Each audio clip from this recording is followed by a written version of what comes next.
Magandang araw mga bata! Ako si Teacher Iya. Kamusta kayo? Ngayon ay may bago na naman tayong kwento.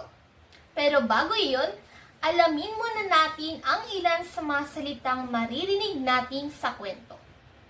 Una, barumbado. Gamitin natin ito sa isang pangusap. Ang barumbadong bus ay hindi marunong sumunod sa batas sa daan. Ang ibig sabihin nito, hindi maingat, palaaway, o hindi marunong sumunod o rumispeto. Sunod, pasahero. Halimbawa, natatakot ang mga pasahero dahil sobrang bilis ng takbo ni Cass. Ibig sabihin, mga taong sumasakay sa sasakyan. Ikatlo, tambutso. Halimbawa, malakas ang usok na lumalabas sa tambutso ng bus. Ibig sabihin, ito'y isang tubo sa likod ng sasakyan na pinanggagalingan ng usok. Panghuli, kaskasero. Halimbawa, tinawag siyang kaskasero dahil napakabilis at napakadelikado niyang magmaneho. Ang ibig sabihin nito, isang taong sobrang bilis magmaneho at hindi nag-iingat.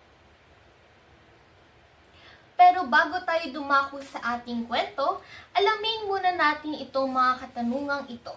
Una, sino rito sa inyo ang nakasakay na sa bus?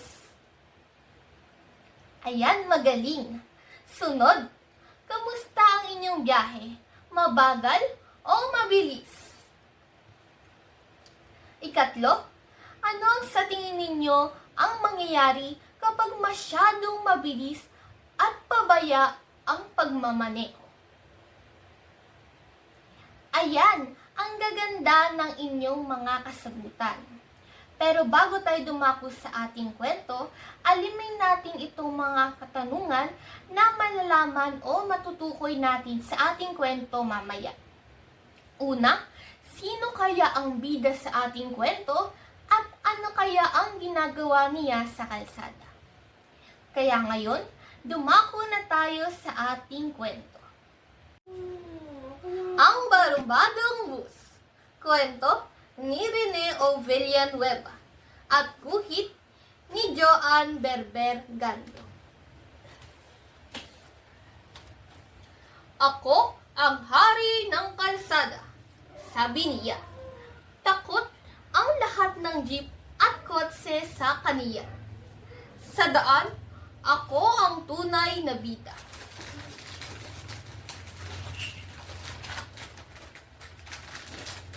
Walang kinatatakutan si Cass. Hindi siya takot sa jeep at sa kotse. Hindi rin siya takot sa taxi. Kahit sa pulis at sa pasahero, hindi rin takot si Cass.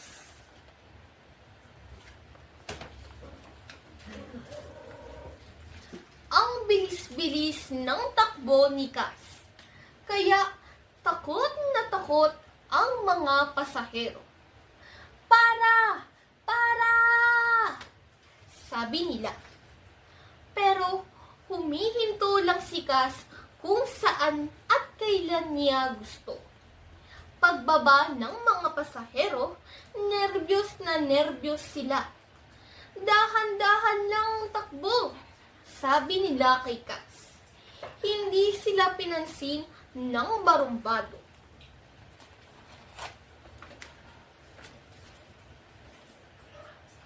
Kahit pulis ay walang magawa. Ayan na! Ayan na si Kaskasero! Unahan ang lahat sa pagtakbo para iwasan ang bus na barumbado. Talagang walang magawa ang lahat kay Cass. Kahit ilang ulit siyang pagsabihan, talagang matigas ang ulo.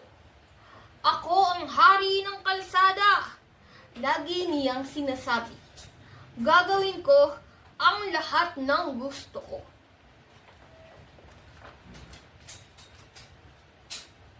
Walang pinakikinggan si Cass. Dahan-dahan lang, kaskasero, sabi ng mga halaman sa daan. Binugahan lang sila ng usok ni Kas. Saka nagtatawang humarurot ng husto. Inubo ng inubo ang mga halaman.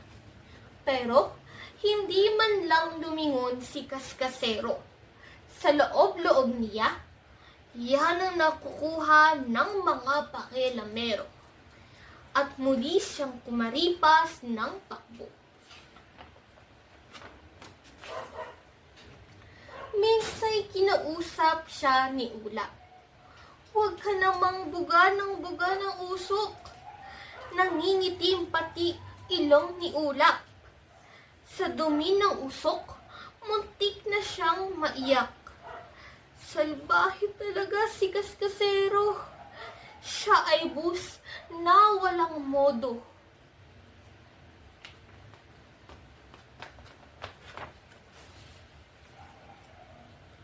Isang araw, naglasing si Kas. Gluk, gluk, gluk, gluk, gluk. Inom ng inom si Kas. Gluk, gluk, gluk, gluk, gluk. Pinigilan siya ng ulap at ng araw. Pero, hindi nakikinig si Kaskasero.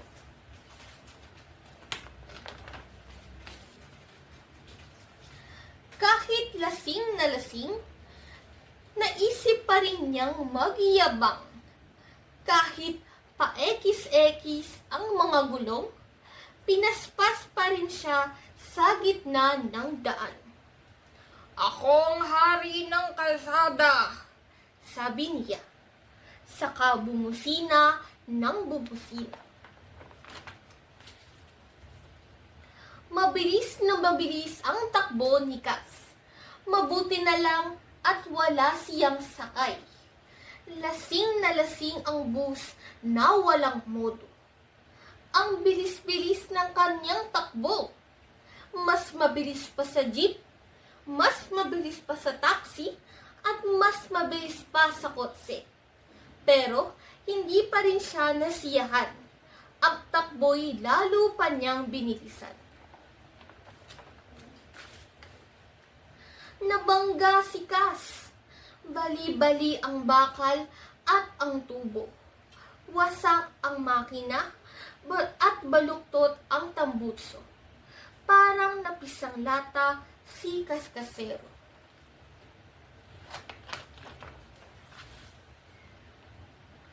Hindi na ulit nakalabas ng daan si Kaskasero. Siya ay itinapon sa tambakan ng mga lumang sasakyan. Doon sa libingan ng mga walang modo. Hindi na makapagyabang si Kaskasero. At diyan nagtatapos ang ating kwento na ang barumbadong bus. Nawa kayo'y maraming natutunan sa kwentong ito at naway kinapulutan ninyo ito ng iba't ibang mga aral na magagamit natin sa ating buhay.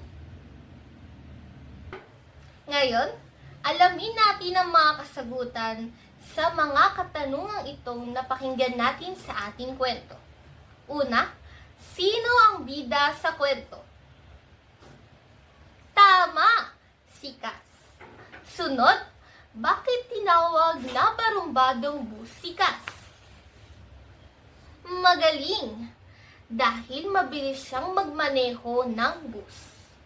Ikatlo, ano ang nangyari sa kanya sa huli? Tama, nabangga si Kas, kaya bali-bali ang bakal at ang tubo. Gayon na rin, nawasak ang kanyang makina at baluktot ang kanyang tambutso. Panghuli, ano ang natutunan natin sa kwentong ito? Magaling! Matututunan natin sa kwento na ito na hindi maganda ang nagpapakita ng sobrang pagyayabang o pagiging makasarili. Dapat alam natin ang kahalagahan ng paggalang sa damdamin ng ibang tao. Activity time. Activity 1. Kilalanin natin. Kulayan ang mga larawan na nabanggit sa ating kwento at lagyan ng X kung hindi. Activity 2. Alamin natin. Kulayan ang larawan na ito at bakatin ang salitang nasa ibaba. Activity 3. Anong nangyari? Ayusin ang pagkakasunod-sunod ng mga pangyayari sa kwento, simula sa una, ikalawa, at ikatlo.